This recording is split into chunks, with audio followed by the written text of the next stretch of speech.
Assalamualaikum warahmatullahi wabarakatuh.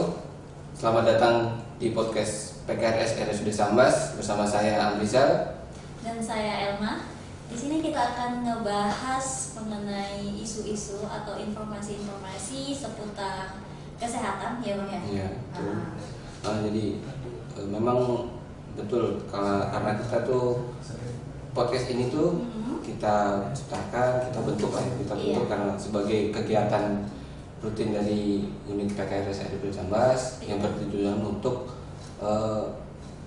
berbagi informasi. Berbagi informasi terkait kesehatan kepada masyarakat luas. Nah, cuma ini jadi karena kita di RSUD Sambas ya, di kalangan Sambas. Jadi ada baiknya kita pakai nama yang memang identik dengan khas Sambas lah ya. Cuma kira-kira tuh kan Anda nih yang memang asli Sambas original kan. Alhamdulillah Sambas. Jadi kira-kira apa lah ya nama yang cocok untuk mempermudah masyarakat tuh ingat kalau kita nyebutkan nama ini orang Sambas nih. Ada dua tuh Bang, ada dua kata. Mau tahu nggak apa? Jak madahkannya. Jak madahkannya. Iya. Itu artinya? Itu artinya kita berbagi informasi, membagikan informasi aja. Apapun itu. Konteks apapun pakai jak madahkannya. Jak madahkannya cocok. Kayaknya itu cocok deh buat slogan podcast kita ya. Boleh. Jadi mulai episode mendatang kita akan menggunakan jak madahkannya.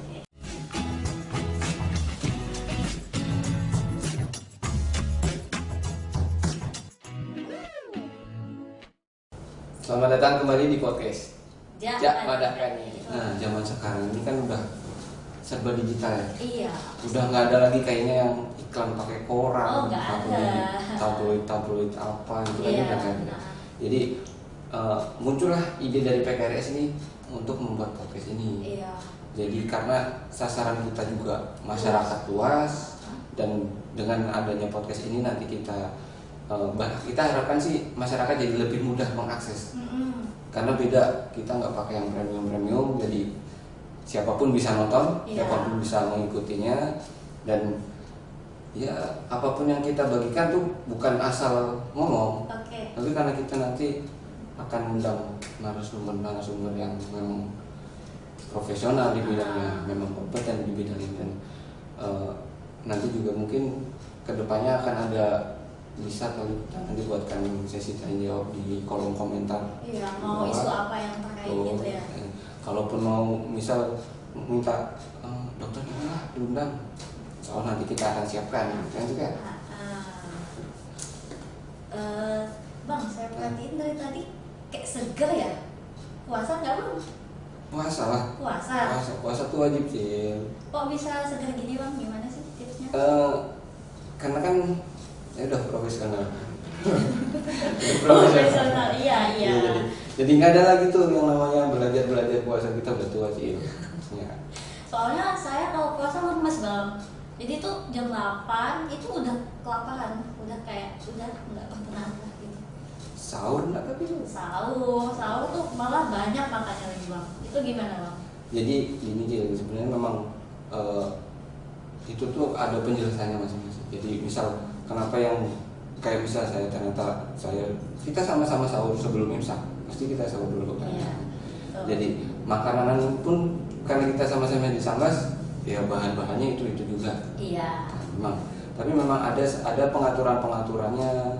Jadi entah berapa kali, jam berapa kita bangun, terus apa yang harus kita lakukan dulu, itu memang ada pengaturannya, ada trik-triknya sendiri sih. Dan itu kurang pas kalau saya menjelaskan. Jadi siapa itu Bang? Kebetulan ada kenalan saya, nutrisionis di rumah sakit RSUD Sambas. Dia udah bukan kaleng-kaleng lagi lah.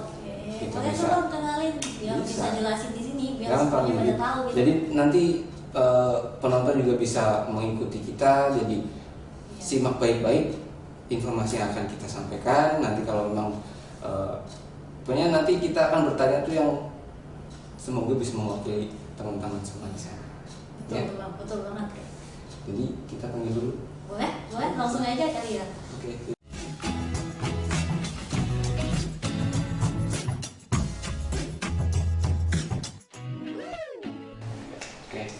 Iya.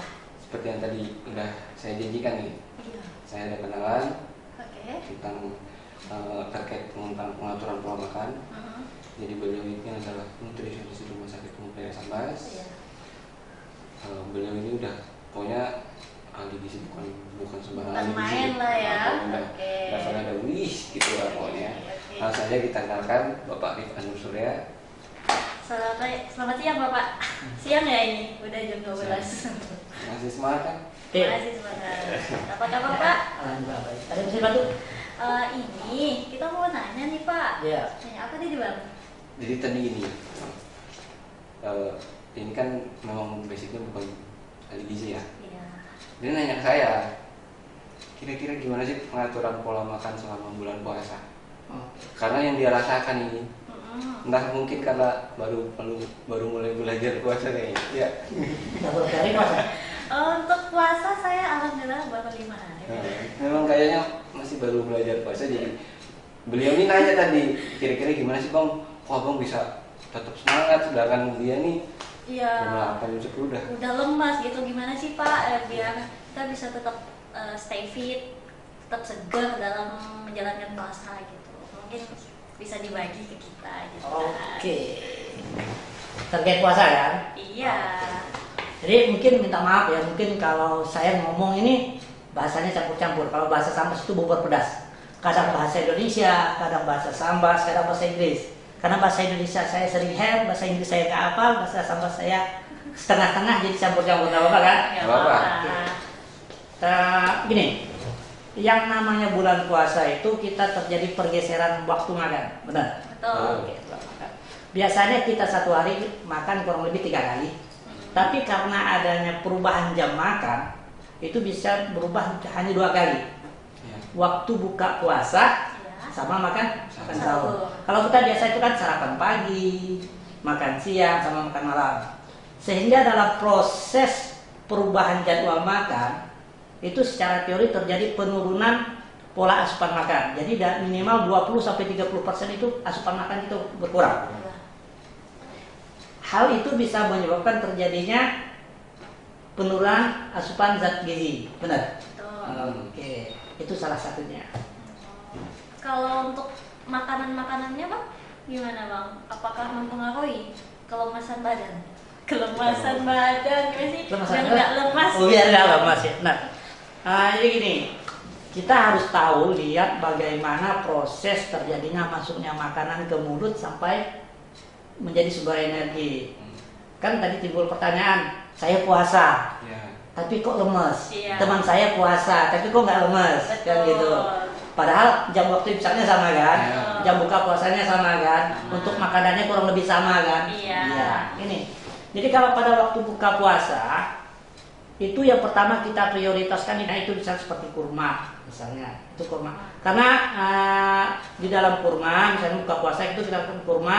Di dalam kurma itu mengandung zat gizi yang sangat bisa cepat menjadi sumber energi. Bisa mengkonsumsi 3 atau sampai 5 buah kurma. Kemudian kita minum air putih. Stop dulu, sholat. Oke, Ya. nggak langsung makan ya kalau Langsung kita langsung makan. makan. Di sini pasti ada proses. Kenapa saya bilang tidak langsung makan berat. Kemudian setelah sholat baru kita makan besar. Makan besar itu kurang lebih 40% loh dari kebutuhan harian. Jadi untuk perbandingan makan itu ada istilahnya 1/4, 1/4. 10%, 40%, 10%, 40%. Jadi 10% pada waktu kita buka puasa, 40% setelah kita sholat maghrib, kemudian 10% itu pada waktu antara setelah sholat tarawih dan mau tidur, 40% pada waktu makan sahur. Oh, berarti rumusnya 1-4-1-4 gitu ya? Iya, benar. Oke. Gimana? Jadi berbukalah dengan yang manis. Iya, kayak saya kan. Yang penting setia. Ya, benar kan? Betul, betul, betul, betul. Jadi kan tadi udah dibahas ya. Jadi kan kita buka makannya tuh nanti setelah sholat maghrib. Iya. Kalau misal setelah tarawih, Pak, gitu kira-kira gimana? Apakah akan mempengaruhi proses itu lagi tadi? Yang 1/4 tadi. Iya, oke. Tadi yang Bapak sebutkan kan 1 tuh pas saat buka, 10% saat buka, 40% makan setelah sholat maghrib, terus yang 10 ini setelah Tarawih. antara tarawih dengan sebelum tidur, terus yang 40 ini pas sahur. Nah ini 40 yang pertama ini kita geser setelah Tarawih, tarawih jadi misalnya. kita 50-in gitu, kita satuin, boleh nggak? Oke. dirapel gitu. Sebenarnya yang namanya proses makan masuk di dalam mulut itu ada beberapa tahap sih. Jadi begitu pertama kita buka puasa, itu otak itu merangsang kita untuk mengeluarkan yang namanya di pankreas itu namanya hormon insulin. Oke, hormon insulin. Jadi sebelum makanan masuk itu otak sudah mempersiapkan kita untuk mengeluarkan hormon insulin. Karena fungsi insulin itu untuk memecah makanan menjadi sumber energi. Benar kan? Nah, pada waktu kita makan pertama, kenapa saya menyampaikan itu lebih 10% pertama itu kebutuhan zat gizi kita 10%, karena kan kebutuhan kita orang dewasa kurang lebih 2000 sampai 2500. Oke, yang kurang lebih kan sekitar 200 sampai 300 lah, ya setengah atau 300. Itu 10% pertama. Pada waktu makanan masuk itu 1 jam, itu setelah kita makan masuk itu proses insulin di dalam badan kita itu akan maksimal produksinya. Produksi insulin itu akan maksimal. Kemudian setelah 2 jam kita makan, itu produksi insulin akan mulai berhenti. Oke. Jadi pada waktu seadanya kita makan setelah tarawih itu pada waktu produksi insulin banyak, tapi yang masuk sedikit, kira-kira gimana? Pasti menyerap sumber energi yang lain kan? Iya, di situ salah satu. Jadi kalau misalnya makannya kita ngambil setelah sholat tarawih, yang penting untuk porsi sebelum ini harus dipersiapkan. Oh berarti setelah maghrib bisa lah nyemil-nyemil Iya, apa bisa. gitu. Yang penting tidak kosong. Oh, Kalau Iya. kosong, Ya itu tadi insulinnya malah memecah dari yang lain. sumber energi yang lain, yang namanya glikolisis itu. Glikolisis ya. Ya kalau glikolisis ini, gimana? karena badan kita kekurangan makanan, Iya. sehingga sumber energi itu diambil dari hati. Jadi glukosa yang ada di hati itu akan dipecah menjadi sumber energi, sehingga kebutuhan energi kita itu akan terpenuhi dari cadangan yang ada di hepar atau di hati tadi, seperti itu. Berarti kalaupun misal tadi kan 40% ya? Ya kurang lebih, kurang lebih ya, iya. kurang lebih. Misal Lebih enaknya sih. iya, ya. iya sih. Nggak, soalnya kan mungkin ada orang yang kebiasaan habis maghrib nggak sanggup makan nasi gitu kan. Iya. Takut. Biasanya sih orang kalau yang pengalaman saya ngobrol dengan teman-teman gitu, kalau habis makan tuh ngantuk gitu. Jadi nanti udah ngantuk, tarawih pun jadi males-malesan gitu. Jadi ada yang dia mensiasatinya, aku makan nanti aja lah habis tarawih gitu. Jadi boleh ya, cuma memang pokoknya setelah maghrib tetap ada makanan yang Harus ada ya. snack-snack gitu lah ya. Iya. Kita kembali ke konsep ngantuk.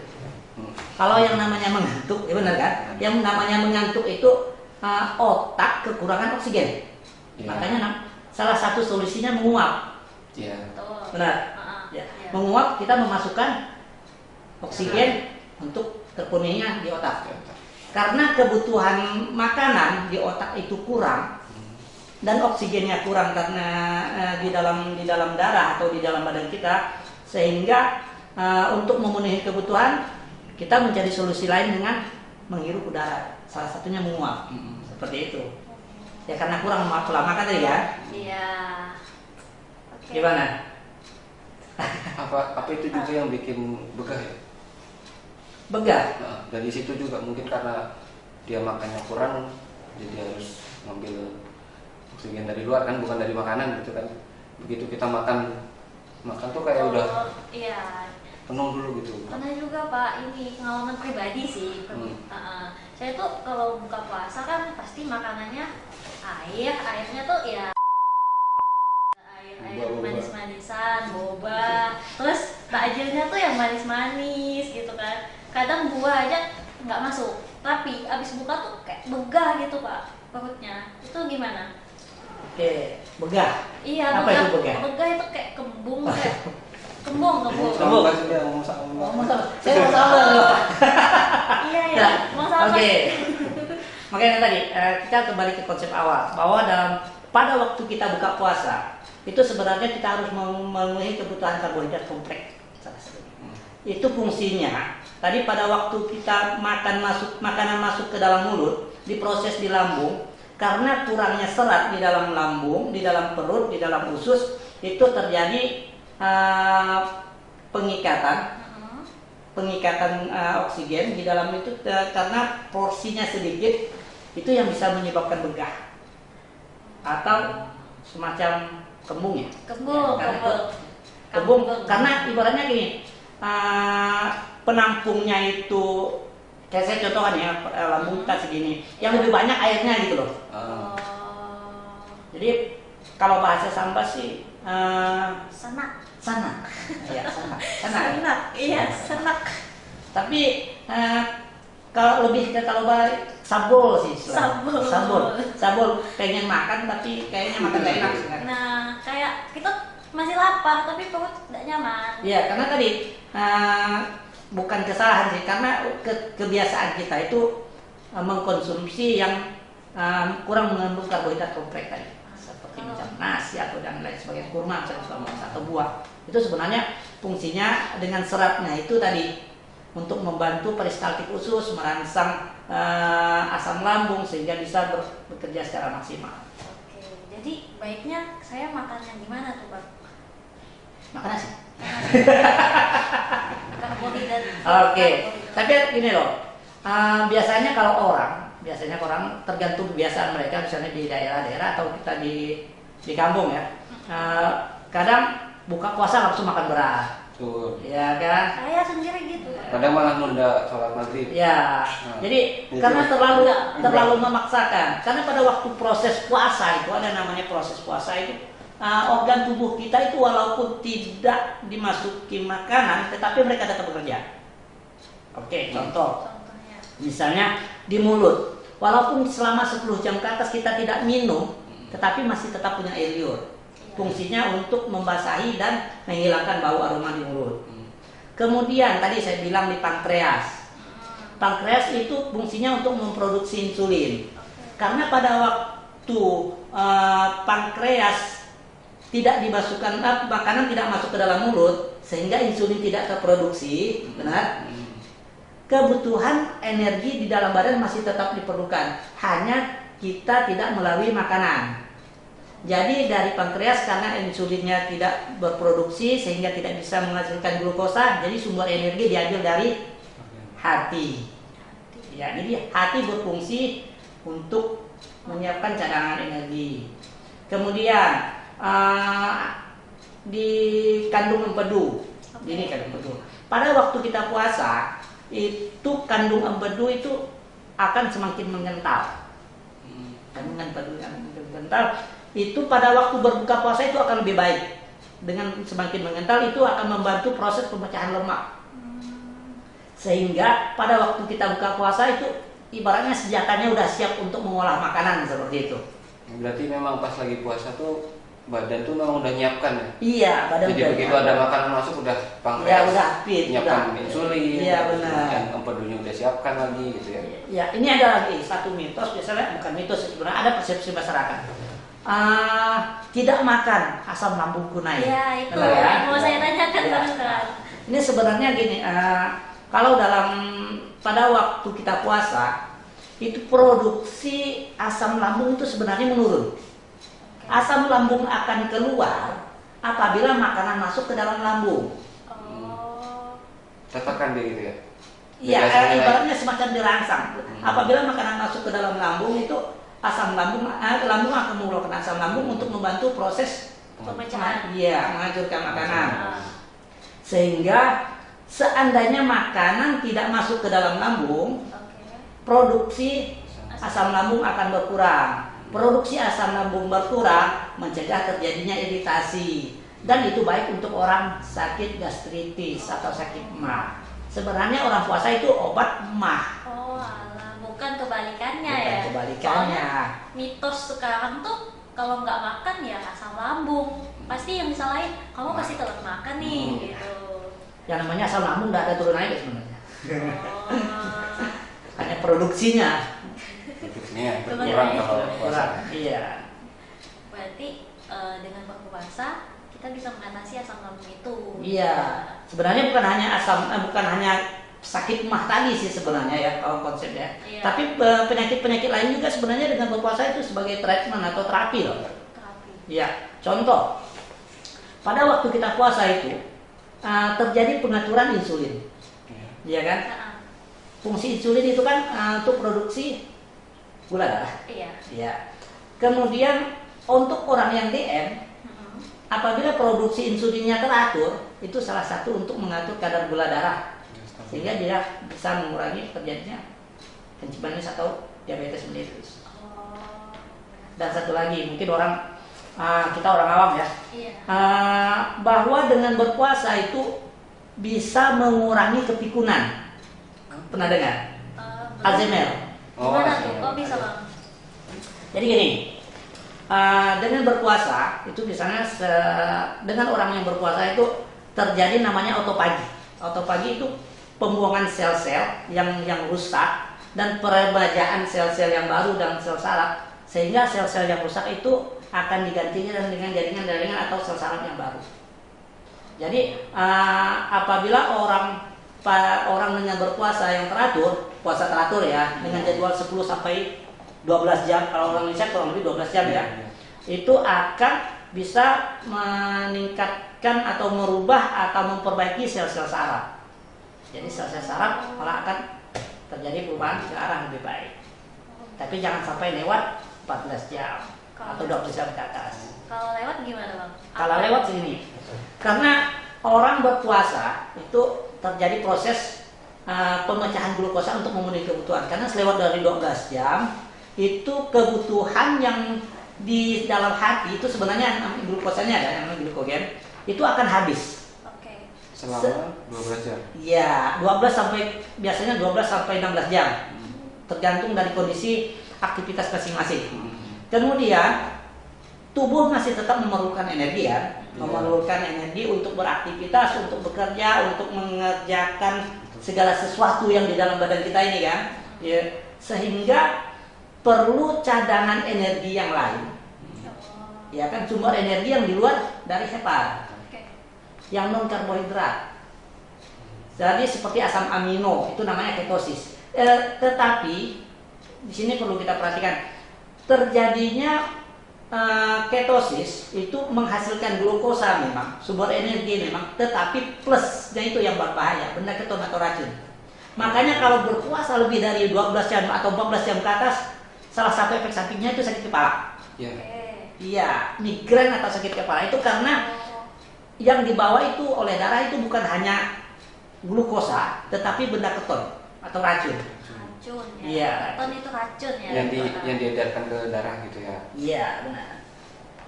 Jadi dampak puasa yang berlebihan juga nggak baik berarti. Ya baik, makanya itu kan sunnah Nabi, kita kembali ke sunnah Nabi. Iya. Kalau dalam berbuka puasa itu bersegerakan, makan sahur diakhirkan. Karena untuk membatasi, karena tadi memang kebutuhan di dalam proses metabolisme di dalam badan kita itu seperti kayak gitu gitu. Oke. Berarti kalau puasa nggak sahur pun bahaya ya? Ya bahaya. Karena dia akan ngambil. Iya, mungkin jam 12 jam udah pusing. sakit kepala. Oh, nggak boleh juga. Ya nggak boleh. Kan tadi lewat dari 12 jam itu kebutuhan glukosa di dalam hepatnya udah habis lah. Ya. Kebutuhan cadangan energi udah habis, dirubah jadi sumber-sumber yang lain. Kalau sahurnya pakai minuman sereal itu Bagus. boleh juga. Bagus. Ya kan tinggi serat. Sebenarnya itu salah satu konsep yang bagus. Karena pada waktu kita sahur ya, pada waktu sahur yang diprioritaskan itu protein sama serat. Protein sama serat. Ya, protein sama serat. Karbonya enggak malah. Karbo kan pasti pasti makan. Oh. Soalnya ada yang Pasti masuk kan. Kita bukan diet keto loh. Ya kan? Oke. Jadi prioritasnya itu protein dan serat. Karena di situ tadi untuk menyimpan untuk kebutuhan energinya itu dari karbohidrat, proteinnya itu untuk membantu cadangan tenaga, kemudian vitamin dan mineral itu serat dari sayur dan buah itu untuk memperlama lebih bisa puasa lebih segar. Makanya tadi teman kita itu mengatakan bahwa walaupun kita puasa sama, tapi vitalitas itu beda, jadi lebih segar. Nah, Jadi kemungkinan kecil Apa itu? salah makan tuh. Jadi salah sahur. Sahurnya mungkin kurang serat mungkin ya, Bang, ya. Saya Ya, bisa banyaknya jadi. nasi bang, nasi dua, sayurnya cuma dikit, ikannya juga dikit. Itu mempengaruhi ngantuk juga. iya, Oh, ya karena tadi kan benar. berarti betul.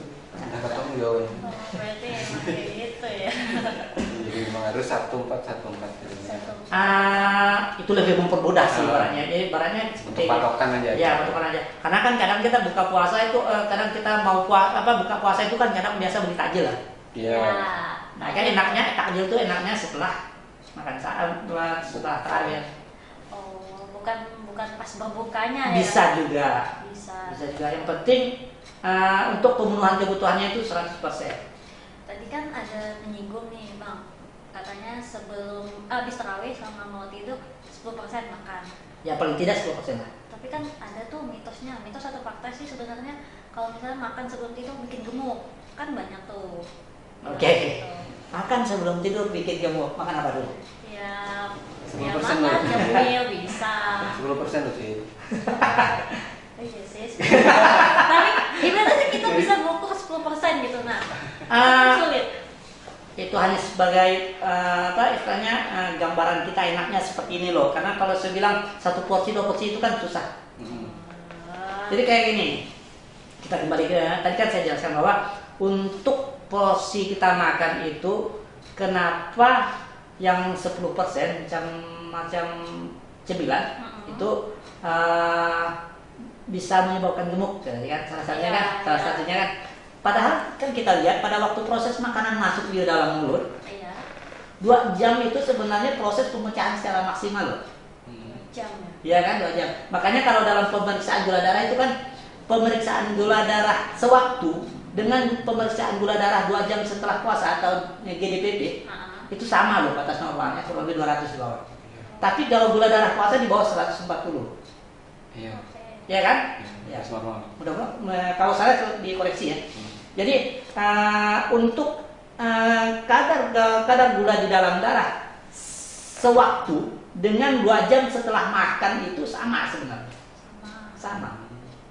Jadi paling tidak 2 jam sebelum tidur. Oke, 2 Udah jam berhenti sebelum. makan. Mau tidur. Ya. Setelah berhenti makan. Ya betul. Oh, berarti misalnya Atau setelah paling tidak melakukan minimal setengah jam atau 1 jam. Oke. Kita lihat porsi ya. Oke. Kembali lagi ke porsi. Ya coba porsi. Ya, soalnya kan ada yang bilang kan puasa tuh sebenarnya bikin kurus kan. Iya. Nah, tapi faktanya tuh kadang Gitu. jadi kemungkinan memang dari tadi asupan mungkin ya Pak ya. Ajang balas dendam. Nah, betul. Jam balas dendam. Apalagi kalau udah gugur ya. Iya. Ah. Ini yang namanya nafsu puasa ya, nafsu puasa. Kita pada waktu puasa itu otak itu merespon bahwa semuanya enak. Iya. Iya, apalagi semuanya mau dibeli gitu. Ya, semuanya mau dibeli. Tapi begitu buka puasa, Cuma itu yang Sabun. dimakan. Satu ya yang dimakan. Sabun. Ada 1 atau 2 macam. Itu dia. Kenapa bisa menyebabkan gemuk? Bisa, kurus bisa. Karena tadi pengaturan pola makan bisa menyebabkan gemuk karena pada waktu kita berbuka puasa terlalu tinggi kandungan lemak, minyak, santan. Contoh buka puasa dengan makan pola. Iya. Nah, ya. Oke. Kemudian Minumnya apa kira-kira? Manis-manis. Yang manis-manis lah. Susu. Susu misalnya. Kemudian makan goreng-gorengan itu udah sumber Oh, enak itu bang. Sehingga pada waktu setelah sholat lanjut dengan porsi makan normal. Ya. Setelah taraweh melanjutkan sisa-sisa yang masih Habiskan tadi. iya takjil. Jadi malah lebih banyak yang dimakan. Malah lebih gitu ya. banyak. Walaupun sebenarnya saya bilang secara teori asupan makan itu berkurang 20-30%. Cuma waktunya itu ya. Ya, waktunya beda. Dalam satu waktu tuh jangan terlalu banyak gitu kan ya. Iya. Gitu. Jadi kalau pengen gemuk makan gitu aja kan. Soalnya kalau kita puasa bukannya gemuk ya, malah tuh buat timbangan. Jadi gimana? Ada lagi nih? Ini apa? Oh iya, satu lagi boleh nggak? Oke, siap. Katanya kalau kita berolahraga nih, kalau puasa katanya baik. Pas puasa berolahraga katanya baik. Benar apa enggak, Bang? Benar. Kenapa bisa kayak gitu? Ya. Bukankah kita jadi lemes gitu? Ah, Karena kan kan. energi kita misalnya sahur tuh kita perkirakan mungkin habis untuk aktivitas biasa gitu, aktivitas normal tanpa olahraga kan hitungannya berarti ada ekstra nih, Iya. ada ekstra yang harus dikeluarkan oleh tubuh nih, Berarti kan keluarkan energi lagi gitu kan. energinya banyak yang diambil gitu kan. Itu Kita harus satu persepsi. Yang namanya puasa itu hanya mengubah pola makan. Oke. Tapi secara kurang lebih memang 20-30%. Kurang. Ya, berkurang pola makan kita. Tapi kita lihat yang dimakan pada waktu orang berpuasa setelah berbuka puasa itu apa? Kan lebih banyak sumber lemak dan minyak. Sehingga bisa dikatakan itu tidak terlalu berpengaruh. Oke. Dari energinya. Iya, dari energi. Hanya jam makannya aja yang beda. Ya. Asupannya kurang lebih sama. Ya. Ya kan? Karena sumber energi yang kita makan itu dengan manis-manis. Kayak semacam cendol itu sumber gulanya tinggi kan? Iya. Ya. Kemudian gorengan, semacam makanan yang banyak dijual itu kan tinggi energinya. Seandainya aktivitas kita masih tidak berubah, bagaimana untuk memecah energi? Artinya dengan ditimbal dengan melakukan aktivitas fisik. Tetapi aktivitas fisik yang jangan berlebihan. Ya. Ya, jangan sampai terjadi pemecahan benda keton. Nah itu. Iya kan? Bisa. Karena pada waktu beraktivitas itu terjadi proses glikolisis tuh tadi bilang. Jadi untuk memenuhi kebutuhan energi itu untuk melakukan aktivitas tubuh itu mengeluarkan yang namanya proses glikolisis, energi yang berasal dari glukosa di dalam hati. Seandainya aktivitasnya terlalu berat, proses glikolisis atau glikogenolysis itu akan cepat habis. Sumber cadangan energi di dalam hepan itu akan cepat habis, dalam hati itu akan cepat habis. Makanya aktivitas yang jangan terlalu berat. Jadi nanti efeknya kembali lagi ke yang Ya, pusing-pusing jam itu. tergantung jam olahraganya jam berapa. Baiknya Ya kan? jam berapa kalau puasa? Kalau untuk enaknya sore. Sore. Ya, Ngabuburit lah ya. ya nggak boleh. Tapi jangan olahraga berat. Kalau pengen olahraga berat, sesuaikan dengan aktivitas seperti biasa. Oke. Itu pun tergantung dengan rutinitas biasaan Ya. individu masing-masing. Nah, jangan sampai kaget tubuh gitu. Iya, jangan melakukan sesuatu yang ekstrim. Oke. Siap. Olahraga, tetapi malah membawa mudarat. Kan gitu ya. Malah pingsan nanti. Iya. Puasanya enggak. Sebenarnya kalau untuk melakukan olahraga pagi juga bisa. Kapan waktunya? Ya, pagi juga bisa pada waktu olahraga pagi. Tapi kadang kita tidak tahu aktivitas kita pada waktu siang sampai ke sore. Iya. Nanti lemes dulu. Kehabisan, Iya, kehabisan. tenaga. Iya. Berarti untuk berpuasa boleh berolahraga, Iya, tapi malah- dibatasi Iya. sesuai kemampuan masing-masing. Ya, jangan berlebihan. Iya. Satu lagi kiat terakhir. Yang namanya pada waktu berpuasa itu kita kekurangan cairan.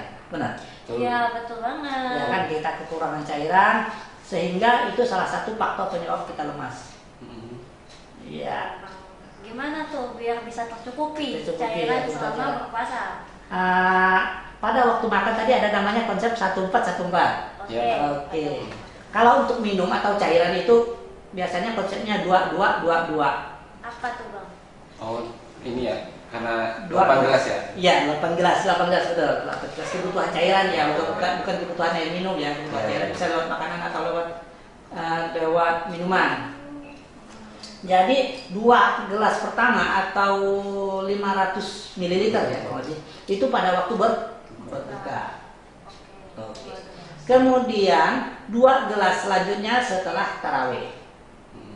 Maksudnya berbuka dan waktu maghrib ya, itu masuk 2 gelas. 2 gelas waktu tarawih. Kemudian 2 gelas selanjutnya pada waktu bangun tidur. Sebenarnya 1 gelas mau tidur, 1 gelas bangun tidur. Oh berarti 2 gelas setelah tarawih, terus pas mau tidur minum 1 lagi. Iya. Nanti bangun sahur 1. Kemudian sisanya pada waktu makan sahur. Benar ya? 8 ya. Benar apa salah? Benar. Jadi 2 waktu berbuka puasa. 2 berbuka puasa. Iya. Dua Maksudnya tarawih. 2 berbuka puasa itu pada waktu berbuka puasa dan makan. Kemudian setelah tarawih itu 2, 4, ya kan? 1 itu sebenarnya mau tidur. 1 setelah tidur 6. Ya bangun tidur maksudnya. Kemudian 2 itu pada waktu makan sahur. Ya. Untuk memenuhi kebutuhan cairan di dalam tubuh. Lebih bagus. Kalau lebih Bagus. Lebih Tapi bagus. jangan terlalu berlebihan. oh, Sesuatu yang berlebihan itu tidak baik. Oke. Kencing terus nanti. Apa lagi? Tanya apa lagi dah? Mumpung nggak ada nih. Yang tadi nanya soalnya bang. Dia nanya kan tentang pola makan gimana nih biar tadi lah karena dia merasa Lemah. sama sahurnya jam segini, tapi bapak ibu yang masih kuat kok anaknya udah Lemas. Berarti emang salahnya di pola makan sama waktu makan. Waktu makan sama bagaimana makanannya gitu ya. pilihan menunya lah. Ya. Menu-menunya. Berarti utamakan pertama tadi buah ya bang ya. Buah. Terus minuman, cairan, sama pola makan. 1, 10, Satu, 1 berapa tadi? 1, 4. Ya Allah itu juga udah pikun 1, 4, 1, 4. Ini buat alasan nanti. Aku puasa ya. Ya maklum udah jam berapa puasa kan. Alasan itu nanti tuh. Jadi intinya tadi ya 1414 minum 8 gelas. Berarti yang biasanya 8 gelas sehari kita press dalam waktu malam gitu ya. Pengaturan 8 gelasnya. Ada perubahan waktu makan. Kalau siang kan puasa. Iya. Enggak sengaja. Ya kan beneran nih.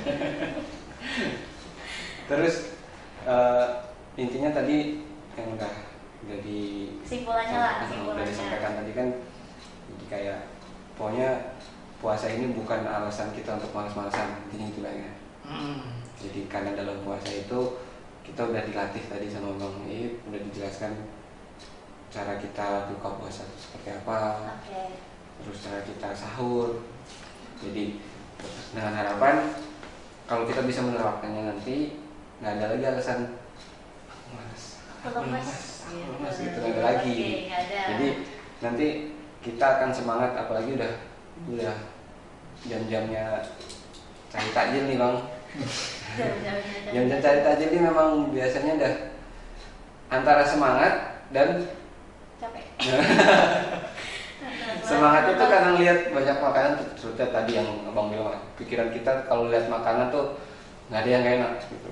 Apalagi banyak sekali pilihan, jadi ya Semuanya diambil. Jadi kesimpulannya mungkin Bang terakhir untuk Oke. teman-teman di rumah. Intinya dalam saat kita berpuasa itu yang perlu diperhatikan pola makan, aktivitas, dan perhatikan berat badan. Berat badan. Iya tadi kan Iya. puasa bisa menyebabkan gemuk, malah puasa juga bisa menyebabkan kurus. Pengaturan pola makan, aktivitas, dan perhatikan berat badan itu salah satu faktor insya Allah bisa meningkatkan kualitas puasa kita. Oh. Ada lagi Bang? kayaknya sementara itu dulu. Udah terjawab ya Jadi, apa-apa yang kita yang butuhkan menjadi, gitu. yang menjadi pertanyaan anaknya tadi Bang.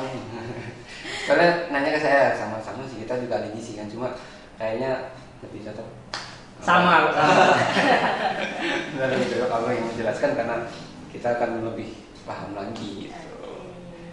Terima kasih atas waktunya. Oke, terima kasih. Nanti kalau memang Terima kasih. ternyata kita perlu informasi lagi bisa datang lagi terkait ke sini. terkait pengaturan pola makan, karena kan podcast ini insya Allah akan berjalan terus nih.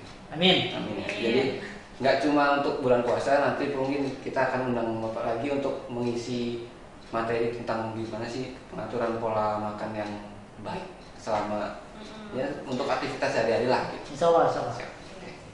Gitu. Udah, terima kasih aja. Terima kasih Bang ya. Terima kasih atas waktunya dan sekian dari kami. Jika ada isu-isu menarik mungkin yang mau dibahas bisa di komen.